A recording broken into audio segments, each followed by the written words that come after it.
All right, Commissioner Dubow, thank you very much for joining me on this Simple Coach to Commissioner interview.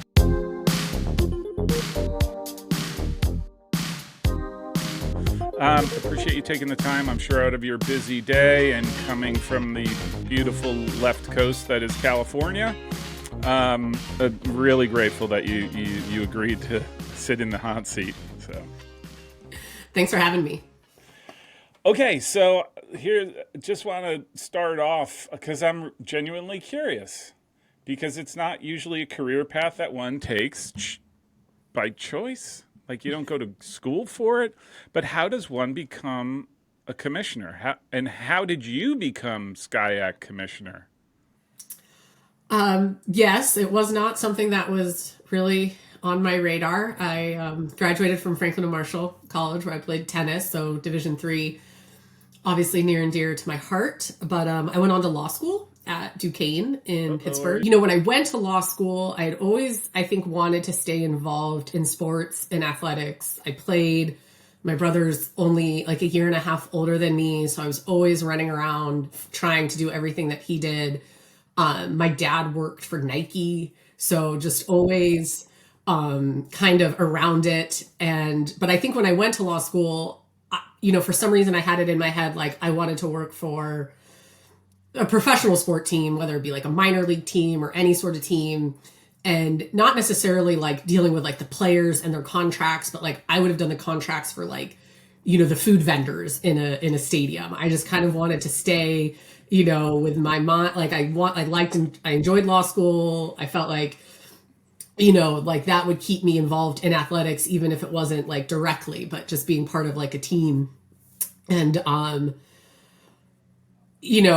during my second year of law school, I, kept in touch with my tennis coach from Franklin and Marshall, Patty Epps. She actually wound up becoming the AD at F&M. So I had a great role model there. And she, I was kind of saying like, if this doesn't work out or I can get a job with a sports team, like, I just don't know if I want to be like a lawyer. And so she said, just go volunteer at Duquesne's compliance department. Like, they'll love to have you. So my second year of law school, I just went down to their, athletics department, and I kind of worked with them my second and third year of law school, just part-time when I could, based on my law school schedule. And I loved it. It was interacting with the administrators, with professors, because, you're kind of dealing with some of the academic stuff on a side that maybe I didn't deal with in Division III. Still staying with the student athletes was awesome, working with all the coaches. And so, kind of in my third year when I was transitioning and trying to figure out, I had some pretty cool interviews. I did one with the Pittsburgh Pirates, but ultimately didn't get it. And so, I started applying for Division I compliance jobs at, a variety of schools. Those were open. I figured I was qualified. But the President's Athletic Conference, which is a Division III in Pittsburgh, which my brother played in, and he played ice hockey and tennis in that conference. So I knew it had an opening for an assistant commissioner. So it was in Pittsburgh. I figured, why not? So that was one of the jobs that I got coming out, and it's just the one that I picked. And been in a Division III conference office kind of since I graduated law school. So not intentional, really credit keeping in touch with my tennis coach who, like I said, became the AD, had some others. And yeah, I'm so fortunate that I love my job, but definitely was not on the radar for quite a while.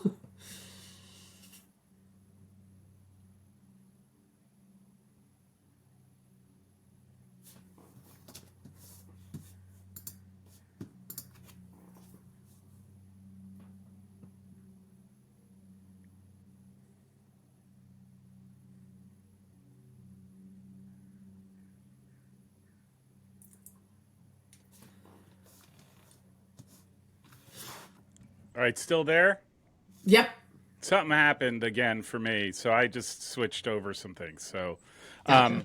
All right, so I'll deal with all of this break. All right, so I got to ask you, how did you end up at F&M? So, like I said, my brother's a year and a half older. So he was looking at colleges, a little bit ahead of me. And my parents are both from New York originally.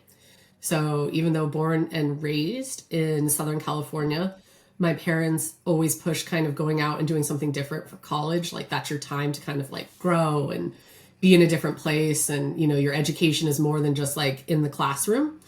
And so when it was time for me to look, I really only looked at a handful of colleges on the East Coast where I thought I could play tennis at. And my brother had actually looked at F&M.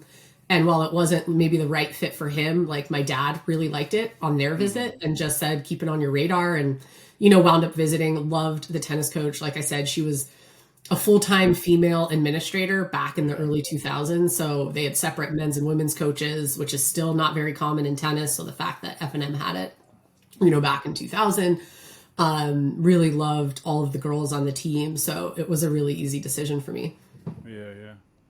That is, I'm a big fan. I really love it out there. Lancaster and the school itself, it's a pretty impressive place. And the athletic facilities that are recently done, like the football stadium, soccer stadium, are pretty cool. So,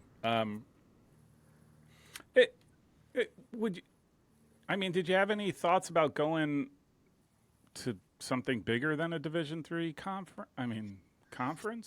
Like, or has it always been Division III just because of your experience on the tennis courts?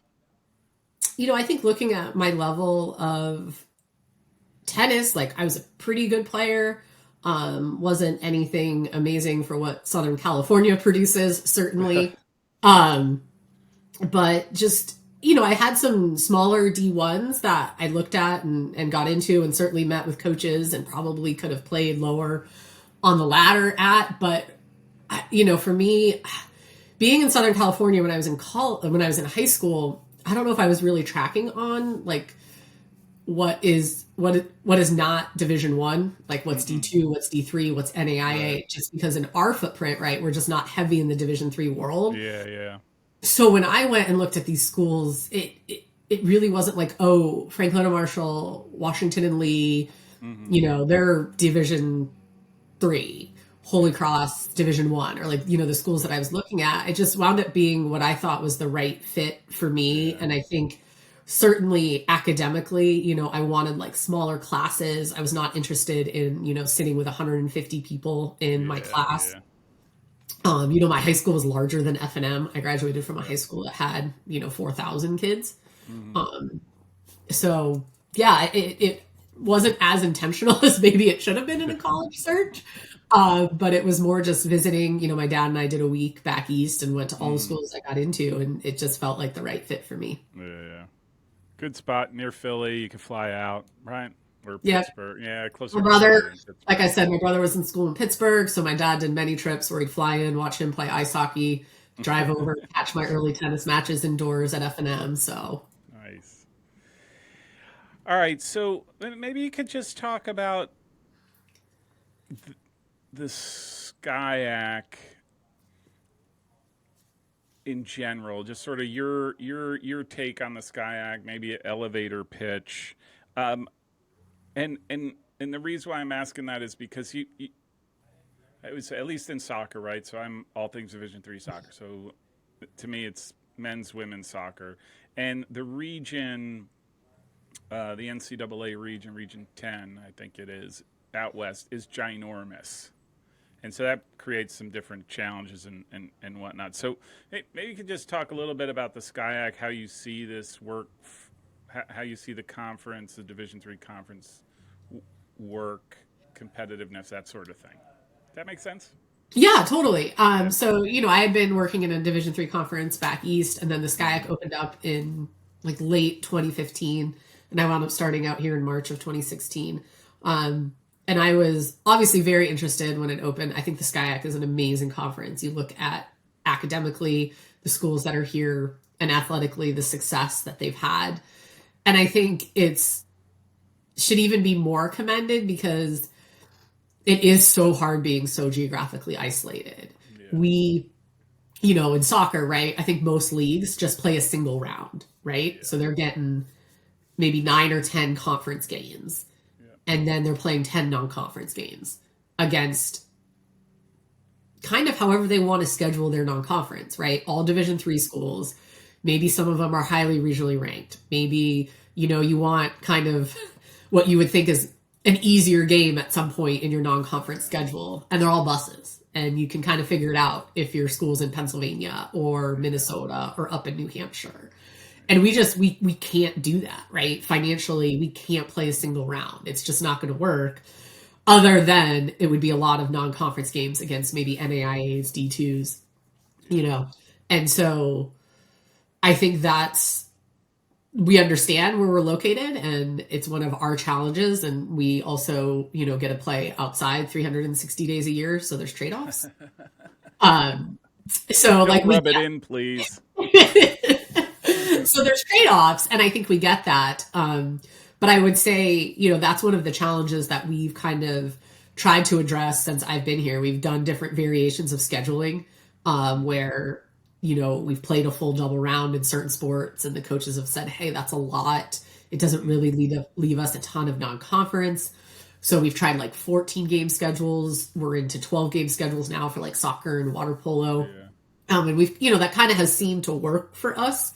But it's like I said, it's definitely our challenge, and we understand that and accept that. And I think our schools do a good job of trying to be collaborative and, like bringing schools out and, traveling when they can, but almost talking to each other like, hey, I can travel this year. What year are you traveling? Because we don't really need all 9 schools to go out and travel every year, but we certainly want to have 3 or 4 of them out there, because if they get the win, that just helps our league.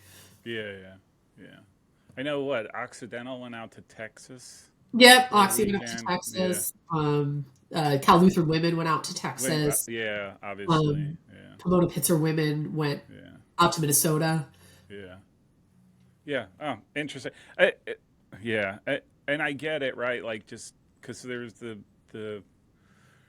D3 schools are Northeast Midwest, right? Like, that's the heavy concentration, and the further you get out, I mean, that's why I'm always keen on Colorado College, because they're just sort of there by themselves. Yes, they're even more so than us. At least we have 9 on a nice little pocket. And like you guys are just sort of on that coast, and it always intrigues me on how you arrange that, especially knowing the economics around athletics and all that kind of stuff. So which leads me. I listened to a podcast you were on. That was it. You were just on. I just had it up. Oh, the ad drop. Ad drop. That's it. Yeah. That's it. And you were just talking about some of the challenges around D3 athletics, and I was just wondering, like, how real are those economic issues for you, for the members in your conference? I know everyone has their different issues and deal with, but and I know out east there's I know of 4 schools in the last 2 years that in Division III that closed its doors. But I'm just curious, are you feeling it out where you're at? It's something that we're certainly monitoring. I think, like you've said, I mean, we're very aware of some of those Division III schools that have, closed or been bought by another university. Yeah. And I think it's made us start to be a little more proactive in a membership space in a way that this conference honestly has probably never been. They've kind of been the 8, and it took Chapman forever to get in the league. That was before my time. And so, I commend my members. They're very open. We've had like a membership committee that's kind of going over what's important to us, when we're looking at new members. Because I think one of the things that kind of came to the top there is we very much like our geographic location of our schools. Like, that's important to us. It's like I said, even with California traffic, nobody's really more than 2 hours. And you have a lot of conferences that are just spread 5 or 6 hours, no matter what, right? They're driving through the fields of Iowa. And so, if we're going to be honest, then that means we're going to have to look at non-Division III institutions and say, like, do we think they want to look a little bit more like us? Do they think they want to? You'd said something in that podcast, the Ad Drop podcast that I thought was really interesting, and probably because you don't hear a lot of that being said about Division III athletics being a product, and that approaching it like it is a product. Maybe could you expand on that thought and sort of what your thinking is, especially again just thinking about economics and how these schools manage their budgets and bring in money and whatnot. Yeah, no, I mean, I just think about, how much it's grown since like my time as a student athlete, essentially like 20 years ago, and how much, not necessarily more staff is given to a Division III institution than maybe when I was in college. I mean, maybe one or two more people, but how much more is expected with the streaming, with the social media, with everything that these amazing administrators do on the campus. And it is a product. Like, these student athletes work hard in high school, younger than high school, to continue their sport in college. This isn't elevated, club or rec stuff. Like, this is some really, really good student athletes who could play at a certain Division I level. I always look at our tennis. They play a lot of D1s and non-conference, and they beat them. And so, it's never been free, some of the stuff that we've produced. And I think just that maybe, I've tried to think about it myself, like why we don't think it's like worth much or anything. And I even know, when I still play tennis, and I kept playing tennis post college, and, I'd play with some really good players and, play in different leagues and tournaments, and people would ask like, oh, where did you play college? And I would catch myself saying like, oh, I just went to a Division III school. And I was like, stop doing that. Like, it's not, I just beat somebody who played at Villanova. Like, don't diminish what you can do. And I just think it's always how we've approached, it's not an order of worth, yeah. Division I, yeah. Division II, Division III. But for whatever reason, that's kind of how it's been. That we've just felt like it's the non-scholarship. They're just here to have fun, play a little sport during their, college career. And it's not. Like, these are amazing athletes, and, they put in a lot of hard work, and they really balance their academics, and they're doing internships, and they're studying abroad, and they're having some opportunities that maybe they wouldn't have if they went to a different school. And that's why they picked Division III. So I do think it is a total, like, we kind of have to be, have a little bit of a mind shift here. And I think part of maybe why I'm trying to be a little bit more vocal about it is, California was the first state that passed the NIL stuff. And so, I was a few years ahead of everyone else having to deal with it. And I just remember being on a call that the NCAA put on, that was for all of the college presidents in California when our bill was going to be passed. And I was like randomly working at Chapman that day, and I got a heads up that this call was going to happen. And so, I kind of was like, went down to their AD and was like, hey, can we go sit in with your president if he's going to listen to this? So I was able to listen to it, and it was some higher ups at the NCAA. And I remember this, and I like probably find a notebook that I took notes in, and I shared it with other Division III commissioners. So from my law degree, it's not hearsay. There's contemporaneous documentation of my notes from this call. So while I will not use names, I feel very confident in this. And the NCAA's stance to California was, you're going to have to figure out a way to change or get this law to be different, because you're going to be ineligible. This goes against NCAA laws, and no other state is thinking of doing this. And then it was a year later, and it all blew up, right? Instead of being a little bit more proactive and thinking outside the box. And I know President Baker, just came out with this, statement of, should schools that could afford it pay certain student athletes $30,000 a year? And well, maybe that's not the answer. At least it starts get us talking and be honest of what division sports are becoming. Like, I don't know the answer, but you look at how it's been going, and the only thing I know is I don't think it's going to stay the same, right? Whatever is going to happen, there's going to be some changes. And I think the good part of that is Division III, we have to kind of start thinking for our own and understanding our own worth, and having some ideas on okay, if some of this funding goes away or if the NCAA looks different, how are we going to still provide our student athletes an amazing Mm-hmm. experience? And probably because we're a little bit more geographically isolated, it's easier for us to wrap our heads around because Right. we have to play each other in the second round of the NCAA tournament, Yeah.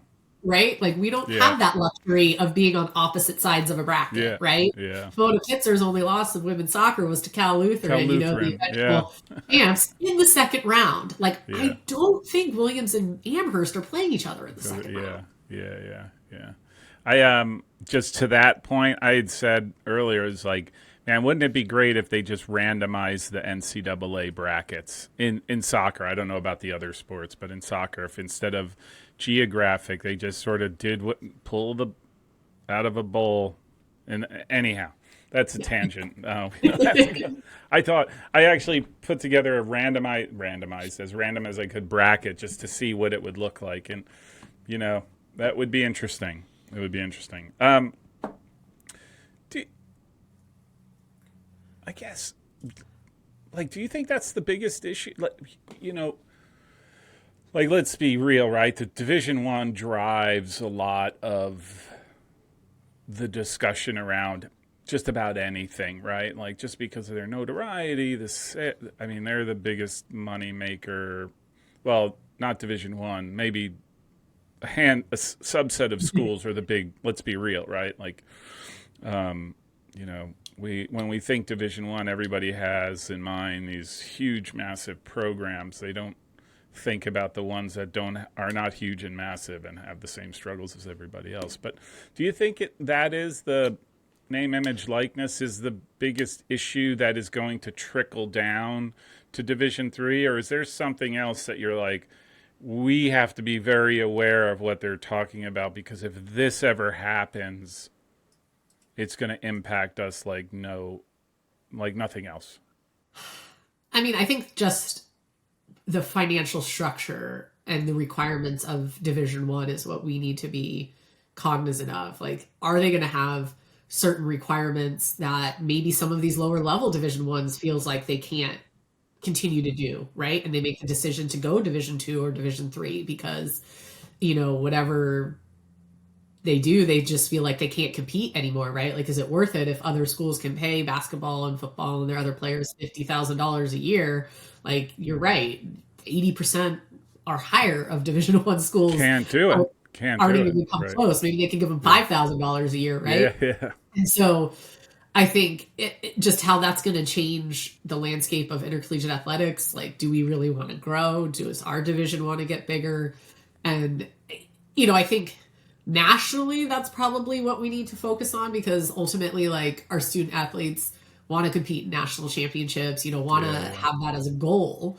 And right now, we're fully funded by, basically a Division One contract. Yeah. I think our schools on like more of a micro level, across all institutions are dealing with, we're hitting that, I think, your point of the fewest number of like college age kids Yeah. and less people going to college. And, we certainly have a range in the SCIAC of enrollment driven schools versus not enrollment driven schools. And so ours will feel it in different ways. Yeah. But I think that's something that, every school is kind of paying attention to. But as far as like, continuing the product of Division Three athletics, I am worried if we just think we're going to look exactly the same in 10 years Yeah. that we're going to miss the opportunity to have Yeah. a little bit more of like a say or control or like just an idea of where we want to go versus having the rug swept from underneath us Yeah. and just trying to put something together. Yeah. Yeah. Yeah. I agree. If you wait in year 10 to address the problem that you saw or the issues that you saw 10 years earlier, you're negligent, right? Because now well, what do we do? What do we do? And you haven't had the foresight to think about it or work it out in that time period. I spoke to the landmark commissioner. The first one I did, I was so ecstatic. I was like giddy, like a kid in a candy shop, He's awesome. Yeah, she was fantastic and really sort of opened my eyes to a lot of this stuff, which is why I'm like, oh, I got to keep doing commissioners. It's so much fun to talk about this stuff. And, you mentioned this in the podcast as well, the landmark with the deal with Flow Sports behind a paywall. What what are your thoughts on something like that? From my limited knowledge, fully, like I hear that's going good. They're making some money. The schools, all that kind of stuff. It's all working to their. There's the flip side of like I can't pay for all the firewalls that I wish to bust through, so I don't. But right, like, what are your thoughts on something like that? I don't want to say at a Division III level, but like the SEC has their channel on cable, and right, like, do you think at some point that's something that you have to look at collectively? I mean, I don't think we can say no to any idea that's out there. And I think it has gone well for the landmark, right? In a Yeah, pretty small, obviously, yeah, test. Like it's one conference, and I'm, talked to Katie and asked her how it's going, and I think that it's, mainly been positive. And you look at, Flow's portfolio and like what else they have. Like I just, again, like I don't know what the answer is. It's kind of like yeah, yeah, yeah. I appreciated Chip Kelly when he was like, listen, our softball student athletes should be playing in Arizona, I and know. maybe Yeah, football should be one big giant independent yeah, conference. Like at least he had some thoughts and ideas and a yeah, yeah. solution. I love But that. I I love that sort of thinking, right? Like we have this big jumble mess. What if we just did this over here? It would be so much Yeah. easier. Yeah, yeah, And so like I appreciate that they've gone out and they've tried, and I think, it's something that we should explore. Like again, if again, like probably every single conference being behind a different paywall and having to pay to yeah. access everything. Like you said, somebody's not going to have 15 subscriptions to different Division III, but I'll be if we broke. were if we were all on the same, right? Yeah. And it only cost you $10 a month to have access to every Division Every Three, yeah. I don't see how we're not like that's not a pay value Yeah, for, yeah. someone. And some of administrators that I talk to, and as we think about this, like it's become a lot more common in the high school and junior Yeah. like world that they're paying for certain Yep. items. And I have the AD at CMS was funny when we were kind of just talking about it more as like a concept, not anything that to really move on. She was like, I just paid $4.99 to watch my Yeah. kids like T-ball league. Like, Yeah, yeah, yeah. if you ever told me that I thought I was going to be paying that to put the camera up and watch my 8-year-old, You're old, yeah, yeah. Yeah. like here I am doing it. Yeah. And so I just think, we have to be a little bit more aware that like we do have a product. We have a good product.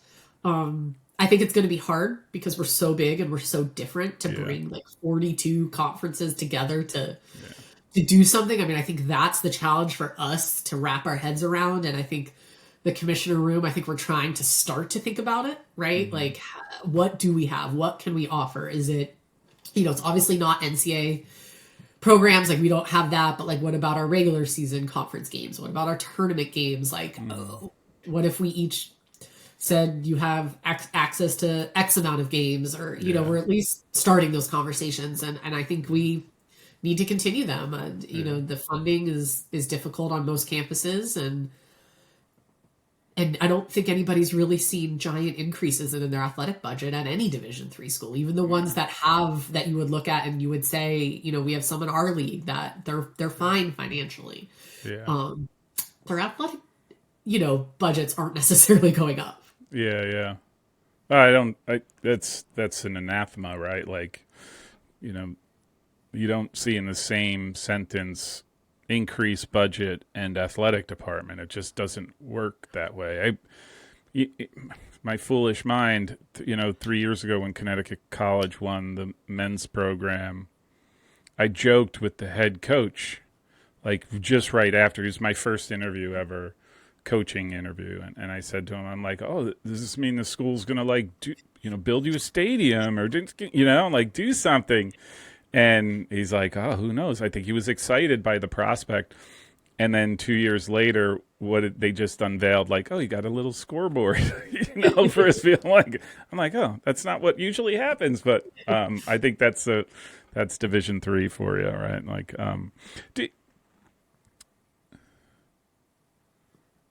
how much interaction do you have with like the presidents of the schools, or do you mostly go in? I don't mean in a bad way, but like dealing with the ADs. I mean, the ADs are certainly my day to day, right? Like I'd probably talk to 9 of them every day about Right. something here or there. The presidents, though, they're directly who I report to. They meet a few times a year. I'm in much more contact with the chair, Yeah. who rotates through. They make the big ultimate decisions in the league that would impact anything in this space, right? The ADs Yeah. can figure Yeah. out if we're going to use like Huddle or Synergy for formation, but like that's not going to go up. Yeah. Even if the difference is a couple $100 between Yeah. those companies. But any of these type big decisions, it's the presidents are kind of vetting them and it's going through them. How engaged would you say they are? And I only ask this because I mean you have some pretty remarkable schools in the conference, right? And I'm just one of Caltech, like just I mean that is off the charts different, right? And Claremont Scripps and Occidental. Like, I mean these are all great schools, but I'm just wondering like how involved, how thoughtful are the presidents for these sorts of Yeah. issues that you're dealing with? No, I mean, I consider myself like pretty lucky. They're engaged, and I think when I started, I don't know if there was like as much presidential involvement as I actually like as a commissioner. Um, and that was kind of some of the questions that I asked actually in my interview process, and I said I would like to see a little bit more, and I was clear that like I try to be very cognizant of what I bring to the president. So I value your time, and it's a few meetings a year for something that, and again, I think our schools across the board, I think really understand and value each other. So even though maybe athletics are different on Caltech than what it brings to say like Redlands, like they're just really good conference partners with each other. So they're going to make sure they're just as engaged. Yeah. And so I would say something like that really brought us together in a really good way, even though it was like obviously never want to go through it again. It was COVID. It really hit our schools differently because California was so restrictive. Yeah. Everybody left in the spring of 2020 from their campuses. Yeah. LA County did not allow student athletes to come or anybody to come back all of 2021. So every other school came back in the fall of 20. They maybe didn't play sports, but your East Coast schools, your Midwest schools, they were back on campus. Yeah.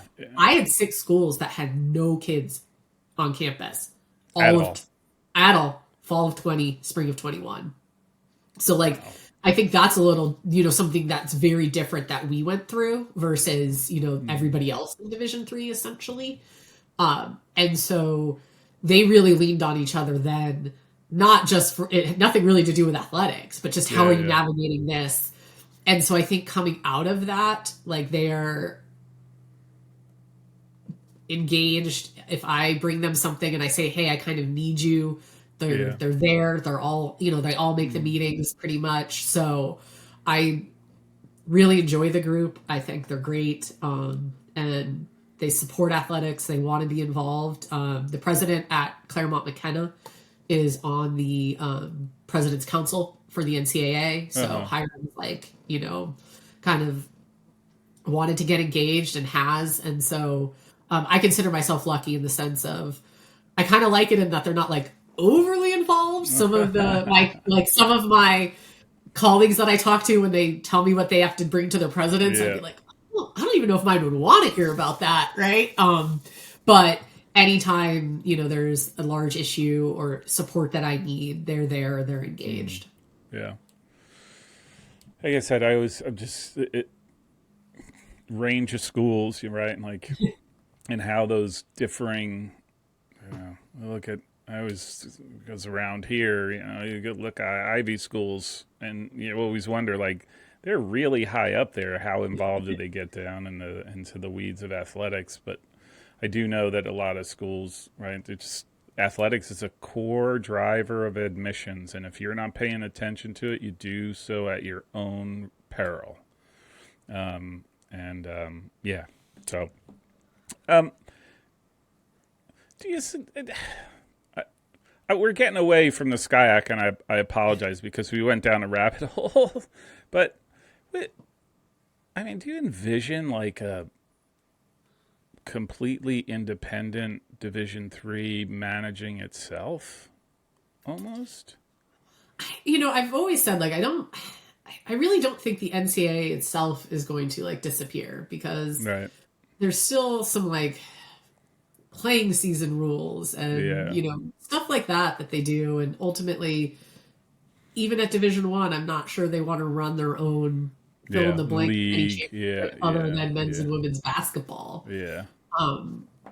So I think that it's hard for me to envision a space where they're not functioning in some capacity, but maybe it really is just in championships or something along those lines. I mean, I would assume the NCAA is tired of being sued every other day for something when it really should just be the plaintiff versus the SEC, Big 10, Big 12, right? I mean, like, the NCAA is only enforcing its membership rules, right? Yeah, so I always, struggle a little bit with sometimes the public narrative about the NCAA because they haven't been involved in college football, right? Like, that's the CFP. We don't see any of that money, and you look at some of the bowl games that are happening, and it's like, I can't remember the last time I was so uninterested in any of them, maybe besides the two that were played yesterday, right? And you look at how many sat out in the Georgia-Florida State game, and like, do you really want to be an employee? Because I think you'd have to play in that game then, right? Like, I don't know if you could just sit out. So, I mean, that's the stuff that I don't really know how it's going to shake out at the Division I level. But I anticipate there's going to be somebody. Like, there's, like, I think we're very content with how we govern and manage ourselves in the role that the NCAA plays in Division III. Yeah. I think it's more just like, if that money from the Turner contract left, how are we going to fund our championships that we have to figure out? Yeah. That's a good point. You forget about that. That's where the money comes from, right? That's where it's not everybody chipping in. It's from now schools each pay a couple thousand in dues. I mean, right? That's not covered. That's not gonna. That ain't gonna do it, right? Like, maybe you get a brown paper, paper lunch bag, right? A brown bag lunch. But going back to the SCIAC, like, are you doing anything? Like, what are you doing to raise the profile of the sports? Like I said, I'm in soccer, and I know, again, Landmark. Landmark. I'm gonna go down in 2 weeks to the doing the Palestra games. The Palestra games. I'm gonna go check it out. Like, how awesome is that? So I always ask, like, are you looking at similar things, doing similar things to raise the profile of not only your member schools but the SCIAC? I think we, as kind of the only Division III product in Southern California, kind of feel we're already unique. Like, you don't, like, he said, if you're in New England, Mid-Atlantic, the Midwest, you skip a stone and you could hit 40 Division III schools. So you kind of have to differentiate yourself somehow. So for us, I think we're a little lucky in the sense that we're out here. I always joke around. I was like, when I see people from other states or something, I was like, bring out those people and have them visit in February. Like, who wouldn't visit from Minnesota and be like, this is pretty nice? Cold for us is 65. But, I mean, I think, like, we've had some great success since I've been commissioner. We've won 2 baseball national championships. Pomona Pitzer has won 3 men's cross country championships. Yeah. Claremont Mudscripts has 2 women's tennis. Obviously, Cal Lutheran just won. Just won the soccer. Women's soccer.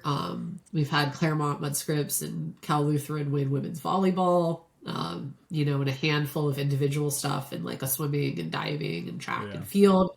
So I think we just kind of continue to elevate ourselves as like a Division III conference in the West. Like, it is different. It is a different experience than where the majority of Division III schools are located. And, like I think I was saying, I think it's underrated. Like, our schools really are close to each other. Like I said, even with Division III traffic, your Redlands to Kowloon is kind of the farthest haul, and it's 2.5 hours.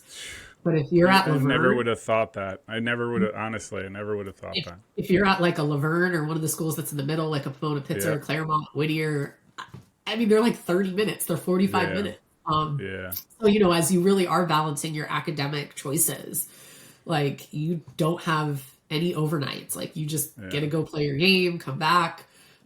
You know, like you're not like the missed class is really important to us. And I think it's probably, I would put us against any other conference in terms of classes you really have to miss for competition, which I think is unique as conferences grow and they add members and they get bigger. Usually your footprint also expands a little bit.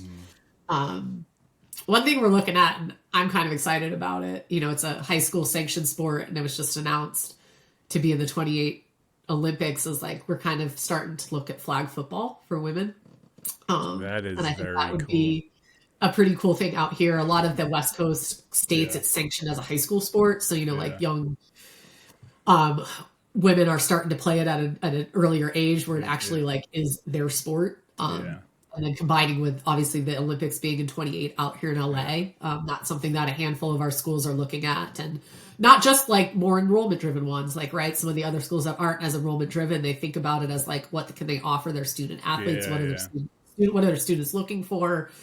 All of our schools are very cognizant of like Title IX. And so that's something that I'm like a little excited about if it actually comes to happen.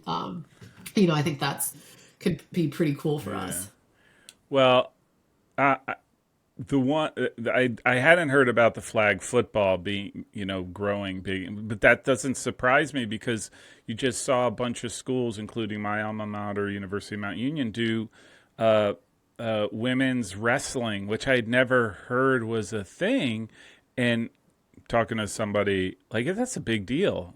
You know, like this again, like, yeah, there's plenty of kids, young girls wrestling at early ages that really, that's their sport, right? As you said with flag football. I had no idea. That's interesting.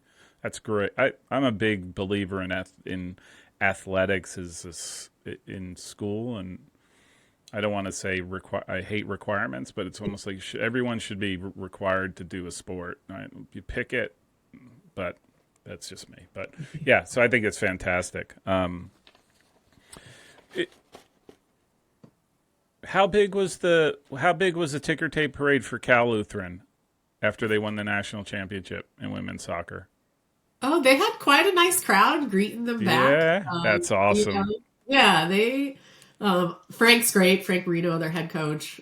He's worked so hard and he's, you know, done a really good job with that program, obviously. So really, really thrilled. I tried to get out there, but the flights from SoCal to like Roanoke weren't the easiest last minute. Roanoke's not like a direct, like you're not getting to Roanoke. Yeah, it's like, no, but I told Frank if he could repeat next year, it'd be great because it's in Vegas, the D3 for soccer, so like a little bit easier for me to get to. I was like, that won't be hard, will it? Like, it's fine. Yeah, I was surprised. This always happens to me. So I'd started last year. I'm like, something's up with the Western teams. Like, it's really hard for Western teams to make national championships, blah, blah, blah, blah. And I had all this theory. I had developed this really well thought out theory. And then lo and behold, on my website, I did a quick article on how the Midwest and the West won the NCAAs as far as and all of these teams all of a sudden, you know, to heck with my theory, they decide to go out and win and be really good. And I thought Cal Lutheran was what a great example of that. Like, I never would have thought of it until I watched them play. I'm like, holy smokes, these girls can play. I don't know why, but why I would think that. But it's harder for us, right? We don't have that slate of non-conference games that most others do, and you know, sometimes you pick who you could get to come out or who you get to go to and they're down, right? So you're like, oh, I just spent all of this money to travel to Pennsylvania and the team that I scheduled is having their off year, right? It's such a, you know, and so it's hard. And like I was saying prior, that's kind of our challenge to embrace. And I think we have, and we understand it. You know, when I started, with the SCIAC, I met with the 3 other commissioners in the West, the 2 Texas and Northwest Conference. And I said, we do, like, I don't want to just complain that we think we're treated differently, right? Like, because that was the notion. Yeah. I said, like, let's put together like a white paper. Let's really dig into this. And so we did like 5 years worth of data across all of the team sports and essentially showed how we will be matched up against each other earlier than any other region. Right? Yeah. And that was true. You knock yourselves out. I hate to say you knock yourselves out, right? Like that's right. What you like I said, like Cal Lutheran and Pomona Pizza for women's soccer for our league, they were technically had the same record in the regular season. Yep. Cal Lutheran had the tiebreakers, so they hosted. Yep. Pomona Pizza beat them in the tournament, so Pomona Pizza actually had our AQ, and Cal Lutheran was at large, right? And they won the whole thing, and Pomona Pizza had to play them in the second round. Yeah. So we did that data where we showed how we're really the only conferences that play each other either in the first round or the second round. Yeah. And then we took it a step further and we said also like the difficulty of our pods, because you don't geographically spread teams out in sports that we're stronger in, like volleyball. The West is always like the pod of death because of how strong volleyball programs are. So hard. Yeah. Tennis, like we're like Pomona Pitzer and CMS on the women's side have been like 1 and 2 or 2 and 3 for the last 4 years, and they knock each other out in the second or third round. Yeah. So we showed that as well, and we started to gain some momentum pre-COVID, and that's where we had a pilot program put in that said conference opponents won't play in the first round, and when they were going to do that for a couple years, and we had requested the first 2 rounds, but that's where they started, and we felt like at least we were gaining some traction, and then some asking of additional flights to separate top regionally ranked teams, and the current NCAA championship committee is reviewing some budget stuff, and one of the items that thankfully is on there are those flights to separate top regionally ranked teams. So it's been a process, but we feel like we're making some progress in that when you have those top programs, hopefully they don't have to see each other as early as they've been seeing each other. Yeah.